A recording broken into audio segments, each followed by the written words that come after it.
¿Qué tal, mis amados? Luis Eduardo López les saluda muy afectuosamente. Un abrazo para todos, una inmensa, grande, incontenible bendición de nuestro Dios. Hoy vamos a hablar en el libro del profeta Oseas, en el capítulo 14, un tema que he titulado El arrepentimiento trae la bendición de Dios. El arrepentimiento sincero y genuino nos da el favor de Dios. De manera, mis amados, que tenemos que darle la espalda al pecado y sabiendo que es el Espíritu Santo, como lo dice en Romanos 2:14, o ignoráis que Él en su paciencia, bondad y longanimidad os guía al arrepentimiento. El arrepentimiento es un regalo de Dios. Una de las cosas que muy frecuentemente dice la gente o los incrédulos o los que quieren vivir en la carne: cuando esté viejito me arrepiento. Y el arrepentimiento lo da Dios. Cuando Pedro llevó el informe de su jornada en la casa de Cornelio, el centurión les dijo que mientras él estaba predicando, eso no fue al final, si Dios ha tocado tu corazón, ven, entrégale tu vida, no, él estaba enseñando acerca de la bondad de Dios, de sus milagros, de la inclusión de todos los pueblos, de todas las naciones, en la salvación de Dios. Y cuando él hablaba todas estas cosas, descendió el Espíritu Santo, hablaron en lenguas y fueron llenos del Espíritu Santo. Y dice el apóstol en su informe, y me quedé asombrado de cómo era que Dios le estaba dando el arrepentimiento, le estaba concediendo el arrepentimiento también a los gentiles, a los paganos, porque pensaban que el arrepentimiento y que la salvación era solamente para el pueblo judío. A lo suyo vino y los suyos no le recibieron. A lo suyo, su pueblo Israel, vino y el pueblo de Dios no le recibió. Por eso se abrió la salvación a todos los hombres, mas a todos los que le recibieron les fue dada la potestad de ser hechos hijos de Dios. El arrepentimiento y la bendición son hermanas inseparables. ¿Cuál es el propósito? Entender que el pecado es terriblemente malo y nos distancia de Dios, como lo dice en Hebreos 3:12, que no haya entre vosotros ninguno de corazón malo para apartarse, malo de incredulidad para apartarse del Dios vivo. Es una maldad terrible alejarnos de nuestro Dios, rechazar su bondad, rechazar el llamado al arrepentimiento, rechazar el regalo de la salvación, porque solamente hay salvación en Cristo Jesús. Dice Hechos 4:12, no hay otro nombre bajo el cielo dado a los hombres en que podamos ser salvos. El pecado es altamente malo, destruye al ser humano, lastima al Espíritu Santo, y no contristéis al Espíritu Santo de la promesa con que fuisteis sellados para el día de la redención. El pago que nuestro Señor Jesucristo dio para derrotar el pecado fue supremamente alto e insuperable. El pecado ha dañado la hermosa creación de Dios. Si los cielos cuentan la gloria de Dios y el firmamento anuncia la obra de sus manos, imagínate cómo fue la creación cuando no había entrado el pecado. O imagínate cuando se ha hecho cielo nuevo y tierra nueva, así esta tierra y estos cielos que vemos tan hermosos, estas nubes tan esplendorosas que vemos allí a mi espalda, con esos colores azules, con esos montes verdes, con el trinar de los pájaros, y la tierra nos habla de la gloria de Dios y el firmamento anuncia la obra de sus manos. ¿Qué será cuando sea el cielo nuevo el cielo nuevo y tierra nueva? Él ha dañado el pecado. La tierra que vemos, siendo aún tan bella, es una tierra deteriorada por el pecado, pero vendrán cosas mejores. La iniciativa desde el huerto del Edén para la salvación siempre la tomó Dios. Recuerda que Dios es bueno, es el propósito que entendamos que Dios es bueno, que para siempre es su misericordia y que Él sigue rogando a su pueblo a que volvamos a Dios. El libro de Oseas es una realidad metafórica o parabólica. Una metáfora es una frase corta en la que por comparación sacamos unas enseñanzas espirituales o morales, como nos dice en la Escritura: no ignoréis acerca de los que duermen. ¿Sí? Cuando habla de dormir, está metafóricamente comparando la muerte con el dormir, porque el que está dormido también despertará, el que está muerto resucitará. Y entonces esta es una metáfora extendida, es una historia, el libro del profeta Oseas, es una metáfora extensa, es una historia algo larga y es real en algunos casos, es ficticia o inventada. Y es en esta enseñanza del profeta Oseas de su propia vida, donde Dios le dice en el capítulo 1 que tome a una mujer adúltera por esposa, con hijos de fornicación, y él va y lo hace, y Dios está enseñando que no solamente Israel, sino toda la tierra está fornicando, se ha ido en pos de dioses falsos, en pos de dioses ajenos, como lo dice acá en el libro del profeta de los jueces. Después de esto, los hijos de Israel hicieron lo malo ante los ojos de Jehová y sirvieron a los Baales, es decir, a dioses falsos. Dejaron a Jehová, el Dios de sus padres, que los había sacado de la tierra de Egipto, y se fueron tras otros dioses, los dioses de los pueblos que estaban en sus alrededores, a los cuales adoraron, provocaron a ir a Jehová. Dejaron a Jehová y adoraron a Baal, a Astarot, y se encendió el furor. Se encendió contra Israel el furor de Jehová, el cual los entregó en manos de robadores y lo despojaron. Ellos iban en pos de dioses ajenos. Dios hizo el cielo y la tierra y se lo dictó a los profetas, y los profetas lo escribieron, y nos cuenta toda la historia. Fueron inspirados por el Espíritu Santo. Vemos a Moisés muchos años después de la creación narrándonos cómo fue hecha la creación. Moisés no estuvo allá, solo que fue inspirado por el Espíritu Santo. Los hombres de Dios escribieron siendo inspirados por el Espíritu Santo. Inclusive narra su muerte en Deuteronomio capítulo 33. Narra su muerte y dice, no, eso no pudo haber sido escrito por él, porque él, ¿cómo iba a narrar su propia muerte? Y entonces tampoco pudo haber narrado cómo fue la creación, porque no estuvo allá. Los profetas escribieron fueron siendo inspirados por nuestro Dios, y Dios ha contado todo lo que hizo y todo lo que dijo y todo lo que ha hecho, y lo ha dejado escrito. Pero el hombre se ha hecho dioses a su tamaño, y hay mucha gente de los que me escuchan que dicen que lo que sea religión y lo que sea este tipo de narrativas religiosas es valedero, y todos los caminos llevan a Roma, todos los caminos llevan a Dios, y eso no es cierto, es una de las mentiras del diablo. Por eso la Biblia, como Dios, es exclusiva y es excluyente. Hay un solo Dios, hay un solo Dios y un solo mediador entre Dios y los hombres, Jesucristo, nuestro Dios.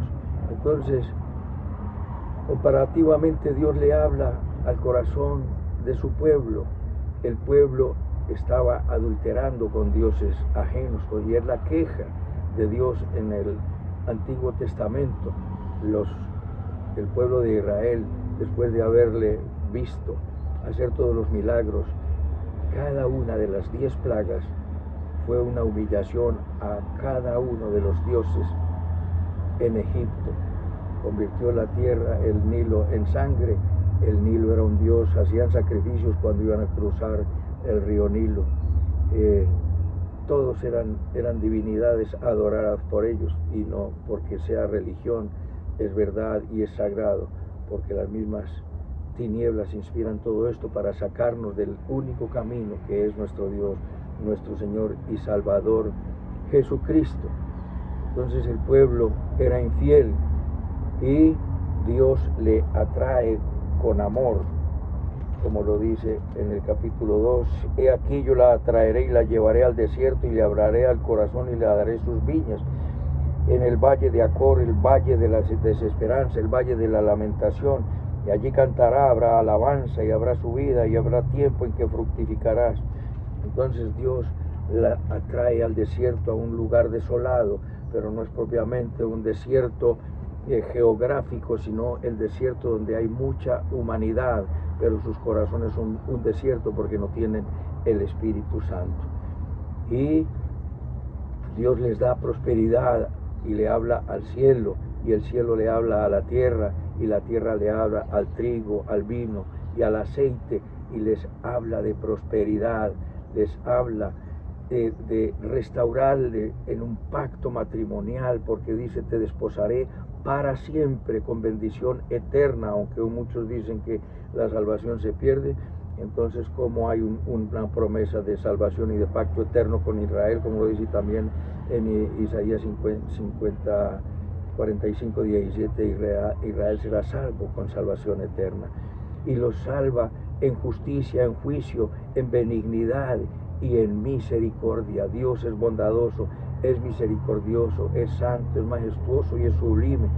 Y hace fructificar la tierra en trigo, vino y aceite, confirmando el nombre simbólico del primero de sus hijos, que se llamó Jezreel, que significa Dios siembra, y Dios hace fructificar la tierra para la producción del trigo, del vino y el aceite. Es confirmado como en los dos nombres de los dos hijos posteriores, Lu-Ruama y Lu-Ammi, es decir, no amada y no pueblo mío. Después les cambia el nombre por amada y por pueblo mío, haciendo fructificar la tierra con el nombre de Jezreel, que significa Dios siembra. Y entonces viene el profeta en el capítulo 14, dice, vuelve, oh Israel, a Jehová tu Dios, porque por tu pecado has caído. Llevad con vosotros palabra de súplica, volved a Jehová y decidle, quita toda la iniquidad y acepta el bien, y te ofreceremos la ofrenda de nuestros labios. No nos librará el asirio, no montaremos en caballo, ni nunca más diremos a la obra de nuestras manos, dioses nuestros, porque en ti el huérfano alcanzará misericordia. En Dios la orfandad termina, porque Él es nuestro Padre. Por eso Jesús nos enseñó a orar, Padre nuestro que estás en el cielo. Hay una paternidad en Adán, y es el Padre de todos los seres humanos, pero hay una paternidad celestial en el nuevo nacimiento, en nacer por el agua y por el Espíritu. El agua es la palabra y el Espíritu Santo es el que le da la vida y nos hace sus hijos. A todos los que le recibieron, a los que creen en el nombre de Jesús, les fue dado la potestad de ser hechos hijos de Dios. Y Dios, por el profeta, es el que está invitando al arrepentimiento. En el huerto del Edén el hombre pecó y se separó de Dios, se alejó, se aisló y se puso de acuerdo con el maligno, y la serpiente fue la que se presentó, engañó y le dieron la espalda a Dios, como dice el profeta Isaías, crié hijos y los engrandecí y ellos me dieron la espalda. Entonces en estos 3 primeros versículos habla el profeta por encargo de Dios. Vuelve, oh Israel, a Jehová tu Dios. ¿Por qué? Porque por el pecado has caído. Isaías 59, 1 y 2 dice que la mano de Dios no se ha acortado para ayudarnos, pero nuestros pecados y nuestras iniquidades han hecho una gran división entre Dios y nosotros, y han hecho que su rostro sea ocultado, que esté ocultado nuestro Dios de nosotros, para no oír. Por eso muchas veces clamamos y Dios nos oye, porque no podemos venir a pedirle a Dios favores sin haber pedido primero perdón por nuestros pecados y por nuestra humanidad. Entonces no solamente que le dice, vuelve Israel a Dios, Él es tu Señor. ¿Cuál fue la razón? El pecado nos separó de Dios. Preséntale palabras de súplica, versículo 2, y vuelve a Jehová, vuelve a Dios, porque tú eres nuestro refugio. No es el ejército, no es la espada, no es la fortaleza, no son las grandes naciones las que nos dan protección. Es en nuestro Dios en donde está nuestro refugio. El que habita al abrigo del Altísimo morará bajo la sombra del Omnipotente. No nos librará el asirio. Era el poder hegemónico de gran autoridad en el momento en que fue escrito este precioso mensaje de invitación al arrepentimiento. Tú eres nuestro refugio, no es el rico. Ahí termina la orfandad. En segundo lugar, la restauración y la bendición por pura gracia. Versículo 4, yo sanaré su rebelión y los amaré de pura gracia. ¿Quién es el que sana nuestra rebelión? Dios. Es como lo dice el Salmo 103, bendice alma mía a Jehová y bendiga todo mi ser su santo nombre. Es el que perdona nuestros pecados, el que nos corona de favores y de misericordia, el que rescata del hoyo nuestra vida. el que sana todas nuestras dolencias, el que sacia de bien nuestra boca. Él es el que nos sana y nos sana de pura gracia. Los amaré por pura gracia, como le dice Pablo a Tito, a su discípulo Tito.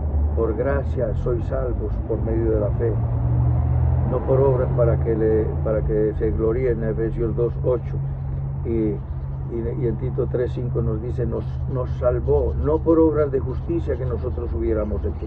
No son tus buenas obras las que conquistan el cielo, porque así le harías a Dios deudor, y nadie puede hacer a Dios deudor. Cuán insondables son sus juicios y cuán inescrutables tus caminos. Oh profundidad de la riqueza de la ciencia y de la sabiduría de Dios. Cuán insondables son sus juicios e inescrutables sus caminos. Porque ¿quién entendió la mente de Dios? ¿O quién fue su consejero? ¿Quién le aconsejó a él primero? ¿Quién le enseñó para que le fuese recompensado? ¿Quién le dio primero a él? Es pura gracia, nos salvó, no por obras de justicia. No son tus obras las que te llevan al cielo, porque tus obras sin Dios te producen arrogancia, altivez, orgullo y vanidad, y la vanidad y el orgullo y la altivez es como el homicidio. 6 cosas aborrece Jehová y 7 abomina su alma: los ojos altivos, el orgullo, los ojos altivos, la lengua mentirosa, las manos derramadoras de sangre inocente. Mira, el homicidio, la altivez, el orgullo y la vanidad están en el mismo nivel del pecado. Los sanaré de pura gracia y los amaré y los restauraré. Es una restauración completa que no es por obras. Sanará nuestra rebelión.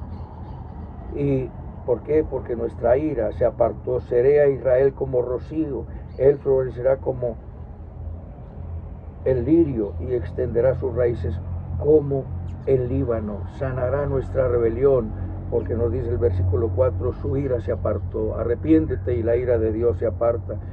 El que tiene al Hijo tiene vida eterna, pero el que rehúsa creer en el Hijo no verá la vida, sino que la ira de Dios está sobre él. ¿Por qué? Porque es un gran pecado rechazar una obra de amor tan grande, donde el Creador del cielo y de la tierra deja su trono de gloria para hacerse hombre, naciendo de la Virgen María, la muy favorecida, la bienaventurada entre todas las mujeres, la que dijo, he aquí la esclava del Señor, hágase en mí según tu palabra.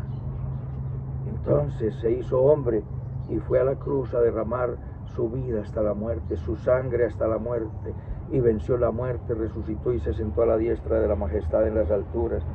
Y el que acepte esto, dice que recibirá la frescura del rocío de la mañana y extenderá sus raíces como el Líbano. Serás fructífero como el cedro del Líbano, como nos dice el Salmo 92. El justo florecerá como la palmera, como el cedro del Líbano, plantados en los atrios de la casa del Señor, y aún en su vejez fructificarás, para que proclames que nuestro Dios es santo, recto, íntegro, virtuoso, bondadoso, compasivo, misericordioso, amoroso, salvador. Se deleita en misericordia y en bondad. Nos salva de pura gracia, nos hace fructificar, y somos protegidos bajo la sombra de sus alas, vivificados como el trigo, florecidos como la vid y fragantes como el Líbano. Volverán y, dice, extenderán sus ramas como la gloria del Líbano, y fragantes y perfumados como el Líbano. Florecerán y se sentarán bajo la sombra, serán vivificados como el trigo y florecerán como la vid. Su olor será como el vino del Líbano. Nos dice, hay que volver al arrepentimiento, porque el pueblo se estaba deleitando en sus pecados, como lo está diciendo. Oíd palabra en el capítulo 4, palabra de Jehová, hijos de Israel, porque Jehová contiende con los moradores de la tierra. ¿Eres tú uno de los que contiende con Dios? Arrepiéntete y reconcilia con nuestro Dios, porque no hay verdad en ellos, ni misericordia, no hay conocimiento de Dios en la tierra, porque perjurar, mentir, matar, hurtar, adulterar prevalecen, y homicidio tras homicidio suceden, por lo cual se enlutará la tierra y se extenuará todo morador de ella. Entonces vuélvete a nuestro Dios. ¿Quién es el sabio y entendido? renuncia al pecado, renuncia a la iniquidad, a la impureza, renuncia a todo esto. Dirás, que voy a seguir mirando a los ídolos y a los dioses falsos que son inexistentes. Ahí es donde viene la conclusión. ¿Quién es sabio para que entienda esto y prudente para que lo sepa? Porque los caminos de Jehová son rectos y los justos andan de ellos. Las enseñanzas de Dios son rectas, bondadosas, íntegras y virtuosas, y el que ande por ellos será el justo, porque vamos de la mano del Espíritu Santo. Pero el perverso, el injusto y el que piensa en sus propios deleites, en su propia mente, será atrapado en ellos como la red. Ponte en las manos de Dios, fructifica, recibe salvación, entrégate al Señor Jesucristo conmigo y dile de esta manera, inclina tu rostro y háblale conmigo. Bendito Padre Celestial, te pido perdón por todos mis pecados. Confieso que Jesucristo es mi Señor, mi Dios y mi Salvador. Te entrego mi vida y reconozco tu bondad, tu amor y tu misericordia. Sálvame, transfórmame en Cristo Jesús. Amén y amén. Muchas gracias, mis amados, y hasta otra oportunidad.